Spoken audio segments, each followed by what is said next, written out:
금요일 새벽 예배를 하나님 앞에 올려드리겠습니다. 예레미야 51장 59절에서 64절까지의 말씀입니다. 유다의 시드기야 왕 제4년에 마세야의 손자 네리야의 아들 스라야가 그 왕과 함께 바벨론으로 갈 때에 선지자 예레미야가 그에게 말씀을 명령하니 스라야는 병창감이더라.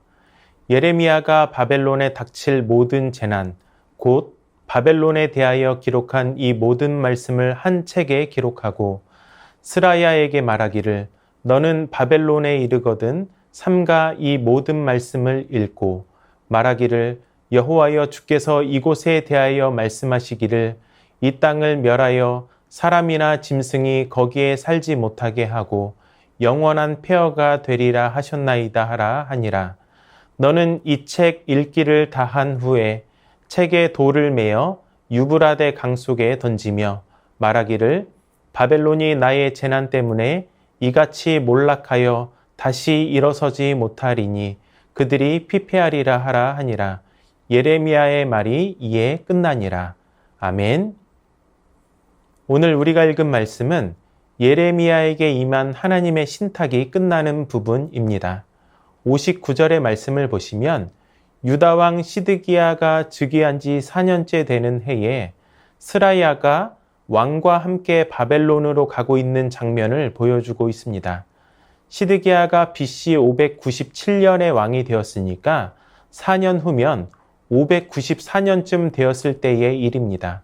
이 시드기야 4년이라고 하는 표현은 예레미야 28장 1절에도 나오는데 그때는 통치 초기로서 유다 내부에 반바벨론 성향이 강해지고 있었던 때입니다.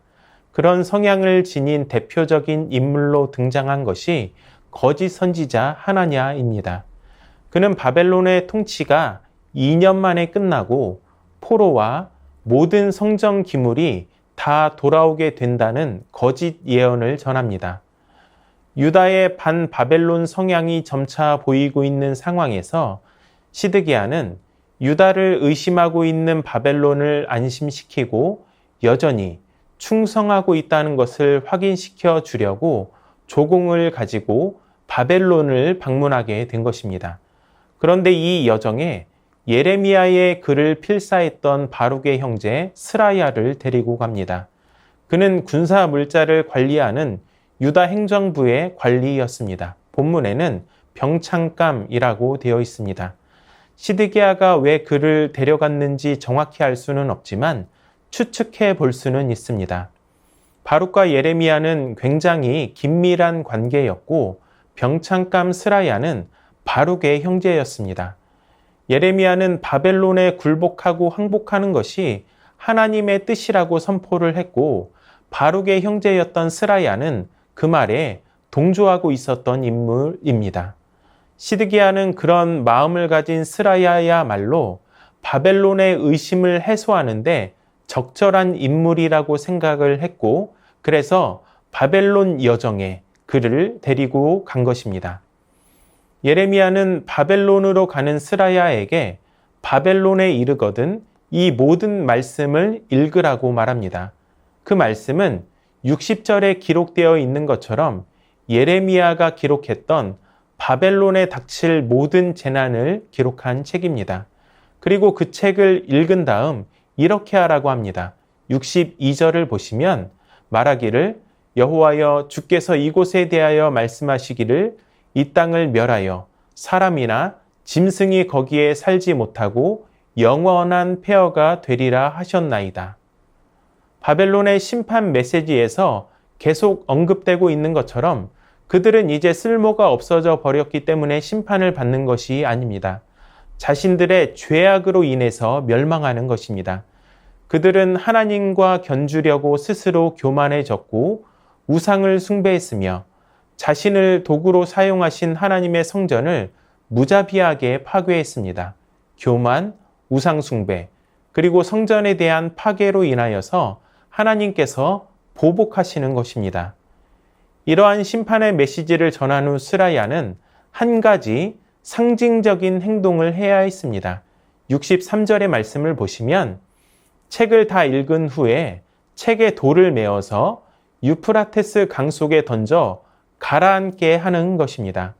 책에 돌을 묶어서 던지면 다시 떠오르지 못하게 되는데 그 행위를 하라고 한 것이죠. 이것은 바벨론의 몰락이 그와 같다는 것을 보여주는 상징적인 장면입니다.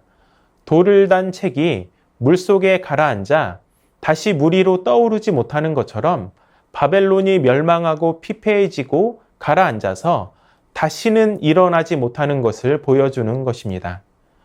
오늘 우리에게 주어진 이 말씀을 통하여서 두 가지 적용을 해보려고 합니다. 첫 번째는 하나님께서는 말씀하시는 것을 반드시 이루시는 분이라는 것입니다. 바벨론의 교만, 우상숭배, 성전 파괴는 그들이 멸망당하게 되는 직접적인 원인이 됩니다. 그들은 하나님의 제가를 받았으나 하나님이 원하시는 것보다 더 잔인하고 무자비하게 행했던 사람들입니다. 이렇게 교만한 도구를 향하여서 하나님은 그들의 제국이 찬란하게 떠오르고 있을 때 멸망을 선포하십니다. 아직 그들이 정점에 서지도 않았는데 그들의 끝을 말씀하고 계시는 것입니다. 그들이 의지하는 유프라테스 강에 멸망의 메시지가 기록된 책을 돌로 묶어 던져 다시 떠오르지 못하게 합니다. 이는 그들의 미래에 대한 상징이며 정확하게 그 말씀대로 이루어지게 됩니다. 그렇습니다. 하나님께서는 말씀하신 것을 반드시 이루시는 분이십니다. 오늘도 여전히 계획과 섭리를 이루어 가시며 성경에 하신 수많은 약속을 지키시는 하나님이십니다.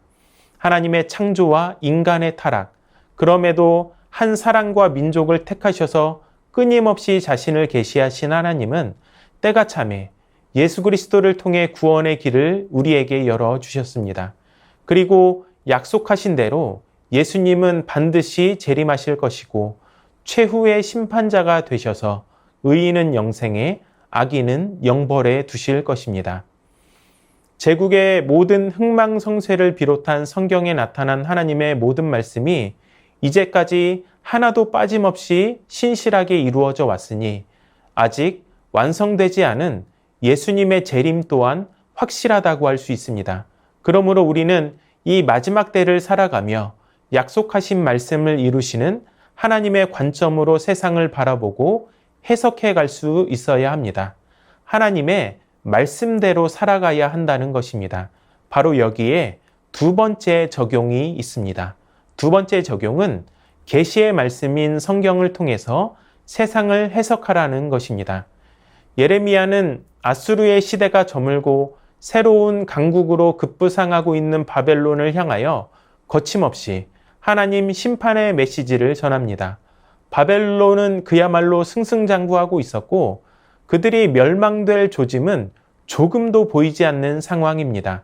물론 거짓 선지자 하나냐도 바벨론의 멸망을 말하기는 했지만 그가 했던 말이라고는 바벨론의 멍에를 꺾으리라는 것뿐입니다. 하지만 예레미야는 바벨론의 죄와 그들의 멸망에 대해 마치 그 장면을 직접 눈으로 본 사람처럼 자세하게 기록하고 있습니다. 현재의 상황만 고려하면 바벨론은 절대 멸망할 수 없고 그런 기미도 보이지 않았습니다. 하지만 예레미야는 하나님의 말씀을 따라 그곳의 멸망을 선포하고 상징적인 행동을 통해 그것을 다시 한번 확인하게 합니다. 이렇게 할 수 있는 것은 그가 참으로 하나님의 선지자였기 때문입니다. 그는 눈앞의 상황이 아니라 오직 하나님의 말씀을 통해 시대를 관통하고 읽고 해석했던 것입니다. 우리도 그래야 합니다. 오늘 우리는 예레미야처럼 직통 계시를 받지 않습니다. 왜냐하면 하나님의 계시는 성경 66권을 통해 이미 완성되었고 그렇기 때문에 우리는 말씀이라는 렌즈로 세상을 바라보아야 하기 때문입니다. 성경을 통해 세상을 해석해야 하고 성경을 통해 시대의 징조를 이해할 수 있어야 합니다. 오늘 세계 열방 가운데 일어나고 있는 현상과 사건을 말씀의 눈으로 또한 하나님의 관점으로 바라보실 수 있기를 바랍니다. 그렇게 하나님의 때를 분별하실 수 있기를 바랍니다. 때가 악합니다. 세월을 아껴 말씀으로 하나님이 기뻐하시고 선하시고 온전하신 뜻이 무엇인지 분별하며 살아갈 수 있는 저와 여러분이 될 수 있기를 주님의 이름으로 축원합니다. 말씀을 기억하며 다 함께 기도하겠습니다. 하나님은 말씀하신 것을 반드시 이루시는 분이십니다. 그러므로 예수님의 재림과 마지막 심판의 때를 확실히 믿으며 이 마지막 때를 지혜롭게 살아갈 수 있는 하나님의 백성이 되게 하여 주시옵소서. 하나님의 말씀을 통해 시대의 징조와 사건을 이해하고 해석하게 하여 주시옵소서. 그래서 하나님의 선하시고 기뻐하시고 온전하신 뜻이 무엇인지 분별하며 살아가는 하나님의 백성 되게 하여 주시옵소서.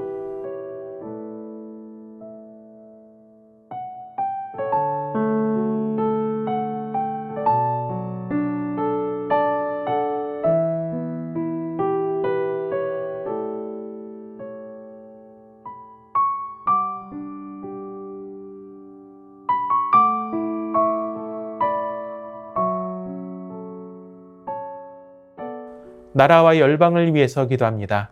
코로나가 재확산되고 있는데 의료 대란으로 인해 의사가 부족한 상황입니다. 정부와 의료계가 상생의 방법을 모색하게 하시고 하루속히 이 위기를 벗어나게 하여 주시옵소서. 열방의 전쟁, 불의, 불평등의 소식이 그치고 하나님의 정의와 공의가 하수처럼 흐르게 하여 주시옵소서.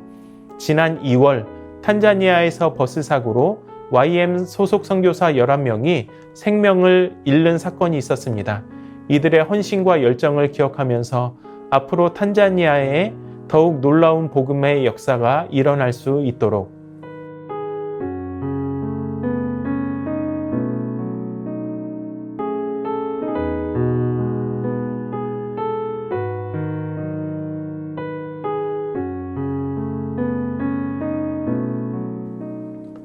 교회를 위해서 기도합니다. 담임 목사님의 삶을 축복하여 주시고 살아계신 하나님을 널리 드러내는 복된 사역이 되게 하여 주시옵소서. 24일 진행되는 위더스 리트릿 모든 프로그램이 은혜 가운데 진행되게 하시고 젊은 부부들이 말씀 안에서 힘을 얻고 교제하며 기쁨을 누리는 시간 되게 하여 주시옵소서. 하나님의 영광을 많은 곳에 드러내고 선포하게 하는 후반기 사역이 되게 하여 주시옵소서.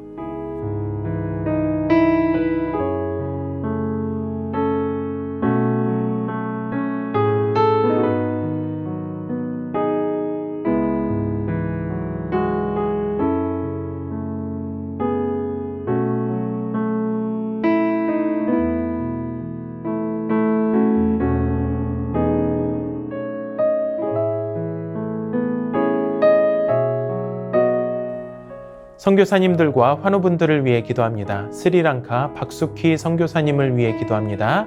학교 방학으로 호스텔 아이들이 집으로 돌아가 3주 후에 오게 되는데 건강하고 또한 행복하게 지내고 올 수 있도록 호스텔에 필요한 재정들이 채워질 수 있도록 과테말라 도익찬 노행자 선교사님을 위해 기도합니다. 육신의 질고로 아둘람 선교센터를 찾는 영혼들이 주님을 만나고 영과 육을 회복하여 하늘의 소망을 갖도록 아둘람 선교센터가 그리스도의 향기가 되고 쉼과 평안이 있는 피난처가 되도록 아띠들란 호수 주위의 마을에도 복음을 전할 수 있도록 환우분들을 위해 기도합니다. 박경희 집사님 뇌수막종 수술 후 회복 중입니다. 잘 회복할 수 있도록 은혜를 주시옵소서. 안행순 집사님 위암 수술 후 회복 중이십니다. 2개월간 요양병원에서 온전한 회복이 있게 하여 주시옵소서. 문금숙 권사님 림프암으로 4주에 한 번 이틀간 항암을 하시는데 깨끗하게 치료받고 회복되게 하여 주시옵소서. 정기섭 집사님 큰 사고 이후 회복 중입니다. 후유증 없이 잘 회복하게 하여 주시옵소서. 염점동 집사님 3개월에 한 번씩 검사를 진행하고 있습니다. 건강관리를 잘하게 하여 주시고 끝까지 치료하여 주시옵소서. 조국빈 집사님 10월에 검진을 받으시기로 되어 있습니다. 건강을 잘 유지하게 하여 주시고 완치까지 지켜주시옵소서. 한양림 권사님 목 디스크 통증으로부터 자유하게 하여 주시고 일상을 살아가시는데 어려움 없게 하여 주시옵소서. 최기숙 집사님, 유방암으로 항암 마치고 수술까지 잘 마쳤습니다. 12월까지 표적 치료를 하는데 모든 치료의 과정 가운데 깨끗하게 하여 주시옵소서. 김민정 이 집사님, 9월 2일에 2차 방사선 치료를 하시게 되었습니다. 이후의 모든 과정을 주님 주관하여 주시고 완치시켜 주시옵소서. 이정희 집사님, 담도암 수술 후 회복 중에 있습니다. 완치까지 주님 붙들어 주시옵소서. 이용림 성도님, 등에 생긴 종양 치료를 위해 항암 중입니다. 부작용 없게 하여 주시고 완치까지 인도하여 주시옵소서. 권호순 권사님, 계속되는 항암 가운데 잘 견뎌낼 수 있는 체력과 면역력 주시고 깨끗하게 회복시켜 주시옵소서. 노성빈 형제, 크론병으로 한 달에 한 번씩 주사제 치료를 하고 있습니다. 부작용 생기지 않게 보호하여 주시고 무엇보다 예배를 통하여서 하나님과의 관계를 회복하는 아들 되게 하여 주시옵소서. 이 외에도 수술을 앞두고 있거나 수술 이후 회복 중인 성도님들을 위해 기도하시고 개인 기도로 하나님 앞에 나아가도록 하겠습니다.